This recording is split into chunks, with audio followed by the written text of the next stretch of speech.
garlicky flavor to it that I just absolutely loved. So bravo on that. Heavy I thought on it the was spices. fantastic. Yeah. It is. The sauce is bold. It doesn't have any sugar in it to sweeten it up. It's just the sugar from the natural sugar from the tomato. So it's not real sweet. It's more of a, like I said, bold. But it's different. It's not the thin crust pizza. The crust is thicker. So if you don't like thick crust pizza, you're not going to like our pizza. Now, I would not say that, though, because I am a thin crust person. I love thin crust pizza. I always say that's how I want my pizza. But my goodness, when I had yours just to try it out, the fact that the dough is just a little bit non-traditional, being that it's from your Italian bread, well worth checking out, even if you think you don't want a thicker pizza. But at least from my standpoint, I loved it. Personality, I think. Oh, definitely. It's definitely a flavor that I haven't had in this area. It would be more of a flavor if I was making it at home than if I was buying out a pizza place. I had a customer come in the other night, and he was just thrilled. He moved to Chicago. He was from Auburn, I believe, and he moved to Chicago for, I think, 15 years, he said, or whatnot. And he just was real happy that we were doing pizza. He really loved our pizza and said it was one of the best he's had. Nice. That's a great compliment. So that made me feel good. So. Right. Have you ever experienced with a true deep dish pizza like from Chicago, a Chicago-style pizza? I think that bread would be amazing for that. Yeah, I think so. I've never been in Chicago to have a pizza. I've had some different Chicago-style pizzas, and I like that. Well, I tell you what, if you want an experience and give it a shot, I will personally come out and test them out for you and take a couple samples just to see how they go and give you some good feedback for it. They do like to experiment, so you never know. Well, I'm always available for food experiments, that's for sure. We like to experiment. So now let's talk about donuts again. We touched on them briefly. Donuts have exploded with style and experimenting with them. There's been some crazy donuts out there. You can look online and hear about some of the different ones that were created down in New York City that takes hours and days for each batch to work, and then the lines are out the door. So there's kind of a revitalization and a gourmet aspect of donuts. So where do you think the trend's going? What are you guys doing as far as that? I mean, you guys have a lot of great traditional donuts, but do you have anything in the works that just is going to be really unique, or are you experimenting with any other type of flavors or styles of donuts? I think our biggest niche in this area is our traditional donuts, our regular, fritters, glaze, or cream sticks, custard, your typical. We don't really super specialize in the funky donuts. We are starting to get into it more, and we've had a good response to it, but we're sending out dozens and dozens and dozens of fritters and glaze and things like that. And, we also have the other stuff available too. So, it's there if you want to try a couple of those. We have them. What are some of your biggest ones that people really seem to be gravitating towards, as far as the new or more experimental, if you will, donuts? We were doing the creme brulee donuts, and those are really flying out the door. And we were doing a donut we call the Godfather that was had cannoli cream in it and topped with a fudge base and a cannoli shell on the top, and those were selling really well. Nice. We switch them up. Anything with sprinkles seems to go. We never used to do anything with sprinkles on it, but you dip a donut in sprinkles and people just, they like it. Really? That's interesting. Huh. Yeah, it looks good, tastes good, so why not? It seems so simple, but you does. never know what people will really gravitate towards. Yeah, the eyes go right to the sprinkles. We're like, oh, we should have been doing this for years. Right? Just sprinkles on everything. It must just be because it brings a colorfulness to it, kind of a playfulness. Maybe. And let's face it, all our parents always cooked and baked with sprinkles. All the cookies when I was growing up, I remember a lot of sprinkles on different cookies. So maybe that's it. Maybe it just reminds us of when we were kids. And I know if I was to take my daughter out to get ice cream, it would have sprinkles on that ice cream too. So there's something magical about such a simple little product, I guess. How do we feel about fritters with sprinkles? Fritters with sprinkles. I don't know about that. It'd be an idea. Maybe if it was like a cinnamon, apple cinnamon. Yeah, like cinnamon sprinkles. Yeah, who knows? Maybe it's worth a try for the upcoming pumpkin spice craze. Oh yes, we'll be getting into the pumpkin spice craze here very soon. Avoid it. Just avoid it. Just avoid it. Now, I ask anyone who does any sort of baking or anything like that. I love dark chocolate and spice. Is there any kind of donut that you would consider, like maybe like a real basic cake donut with maybe like a dark chocolate and cayenne filling or something like that? Ooh. And if not, can you just experiment and try one for me? Yeah, we were talking about doing like a mango habanero fritter or a mango habanero filling that we make or something. We talked about doing that at one time. Okay. That sounds like something Flash would be really into, one of our bakers. Well, Jason. You let me know about it, and I'll probably be first in line because I asked Teresa basically the same thing. I said, I want something spicy for it because for me, there's something really satisfying about a spice with my sweetness. Yeah, we've definitely talked about this in the kitchen before, coming up with something spicy and a little different. Nice. So at least I'm not alone in this craving for hot and sweet. So I like that. I like to hear that I'm not completely crazy and alone in this world. It's a good combination. It really is. I think it would be fun. We have our 40th anniversary coming up, and we're probably going to be putting out some specials and things for the month of September. So maybe we put a little donut contest out there. Like, give us your favorite donut ideas and. Top winner will make it for a weekend or something. Nice. So put in the comments if there's some different donut combinations that you would like to see. Maybe we'll get that ball rolling. That'd be fun. Yeah, I think that'd be great.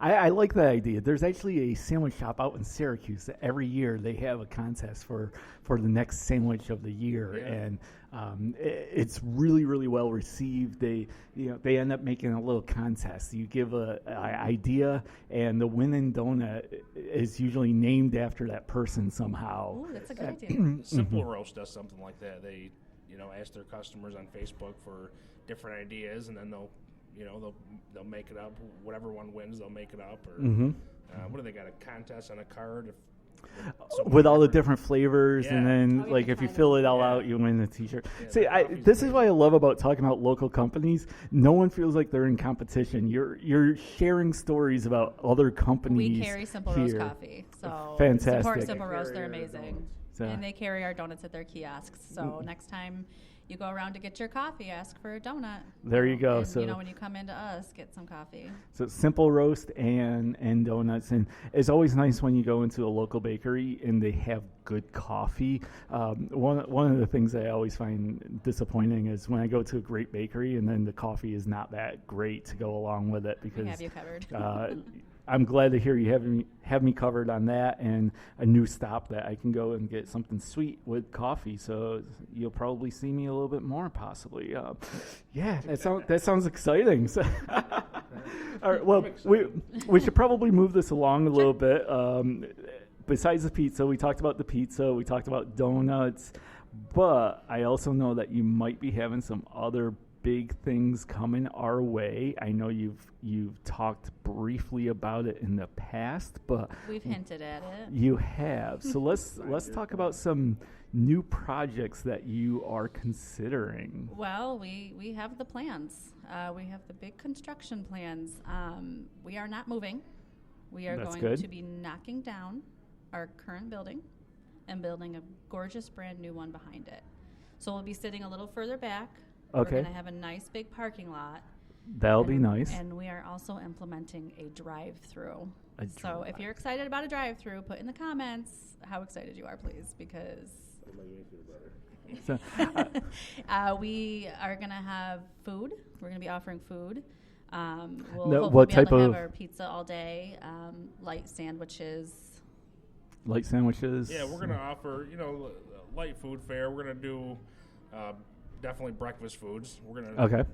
Do a breakfast sandwich. We're gonna offer it on our snowflake roll, or a Ooh. bagel. Or Now, are you English gonna do like a panini press on that snowflake roll, or just have it on the snowflake roll? Is that gonna be a toasted roll? Or no? Usually I toast it, not Nice. in a panini press, but I'll toast it on like a griddle. Nice. And then Nice. put the egg and put the cheese on top of the egg and put the meat in there, whatever meat you want. We'll have 2-3 different choices of meat. I'd like to do a breakfast burritos in the plan and breakfast pizza. And then once it reaches lunchtime, we'll be doing the pizza, of course. Nice big fat slice of pizza. Probably some kind of soup, sandwich, maybe like a light sandwich and a salad. Just something light, something easy, something different. And of course, you can get our donuts and bread and everything else. And we're going to be doing the espresso drinks and some lemonade, some iced coffees, and different kind of drinks. Nice. Now, so is this going to have a seating area in there then too, or? We're going to have a nice 2 seating areas. We're going to have like a nice, soft, comfortable seating area with a beautiful fireplace. And then we'll have more like hard seating with your tables and like countertops with seating and thing, like a bar style, looking out the windows to Grand Ave and stuff. But yeah, we're running out of room. The kitchen's just so we're always tripping over racks and we're tripping over each other in the kitchen.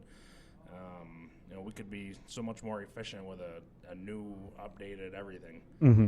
More room. It's going to be laid out just the way we want it. Nice. It'll be climate control. It'll just be comfortable for everybody. I think it'll improve everybody's quality of life. It's going to be nice. So basically, we're going to build a new building first, and then knock down the current building and put a big parking lot in. So there's so many people that when our parking lot's full, they drive by. They don't want to pull in and deal with all that. Right. And unfortunately, there's only room for maybe half a dozen cars or something up front. There's only room for 8 cars. People start parking around the building, then they start parking in a neighbor's parking lot. So, we'll have 16 parking spots. Nice. Yeah. So here's my idea, and of course you don't have to take this, and who am I to say, but take your glazed donut, slice that open, get some capicola, some Swiss cheese, melt that all together with a little coleslaw on top. That And, sounds and like a state fair invention if I ever heard one. possibly, Sounds like a great but idea. Can we name it after you? oh, by all means, please do. There's something about the spicy and salty of capicola with that coleslaw. If you try it, you're gonna love it. And why not use a donut since it's a donut place? I believe Prison City used our glazed donuts to make burgers at one time. Okay. I've heard of that at the state fair. That is definitely a state fair deal. I remember seeing that. But for me, why not go a little Italian with it? So Yeah. I know people are probably wondering when we're going to be doing this. we want to keep them in suspense. Yeah. So you'll have to stay tuned until the next podcast where they're on again that announces the date. So I'm not going to let them tell you right now. Right. No, That's I'm just joking. We Do don't you have know any- one? We don't have anything set in stone right now. We do have our construction plans and all that, and now we're doing the financing, working with some great banks in the area, our local banks in the area.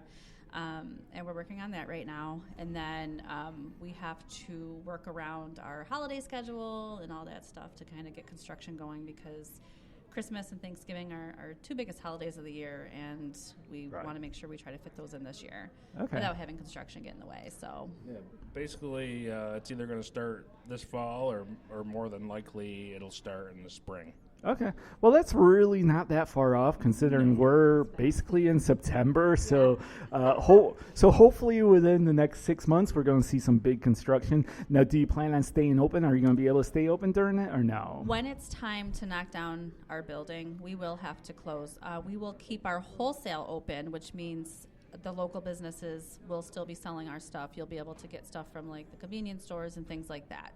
So please continue to support them. we're going to find a way to stay open as much as possible. But of course, there's going to be a little bit of downtime, and unfortunately, but we will figure out a way between now and then to keep everything rolling and keep people happy. And well, maybe there's a spot that someone will have available to maybe do like a little kiosk